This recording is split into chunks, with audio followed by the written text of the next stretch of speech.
Hello viewers, আজকে একটা নতুন রেসিপি নিয়ে আসলাম। আজ আমি রান্না করব বাটা মাছের ঝাল। তেল আমার গরম হয়ে গেছে। এই যে মাছে লবণ হলুদ মাখিয়ে নিয়েছি আমি। এবার মাছগুলোকে আমি আস্তে আস্তে ছেড়ে দেবো।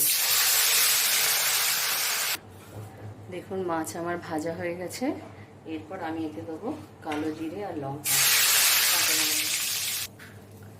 এরপর এতে দেবো কাঁচা লঙ্কা, টমেটো, জিরে আর পেঁয়াজ দিয়ে একটা পেস্ট বানিয়েছি, সেটা এর মধ্যে দিয়ে দেবো।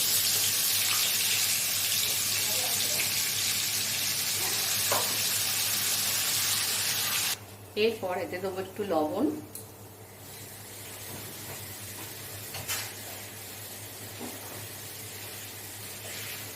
আর দেবো হলুদ।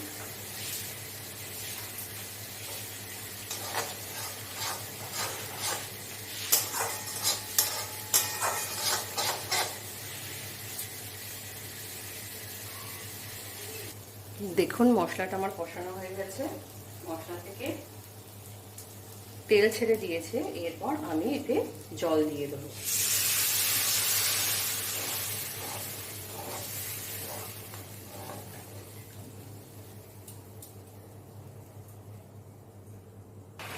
দেখুন ঝোলটা আমার ফুটে গেছে। এবার ভেজে রাখা মাছগুলো আমি এর মধ্যে আস্তে করে ছেড়ে দেবো।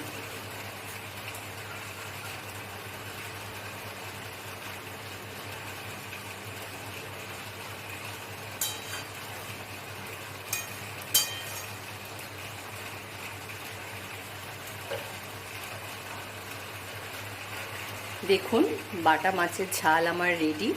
আপনারা প্রত্যেকে বাড়িতে বানাবেন, বানিয়ে খেয়ে বলবেন কেমন হয়েছে, এবং চ্যানেলটাকে লাইক এবং সাবস্ক্রাইব করে দেবেন এবং বেশি বেশি করে শেয়ার করে দেবেন।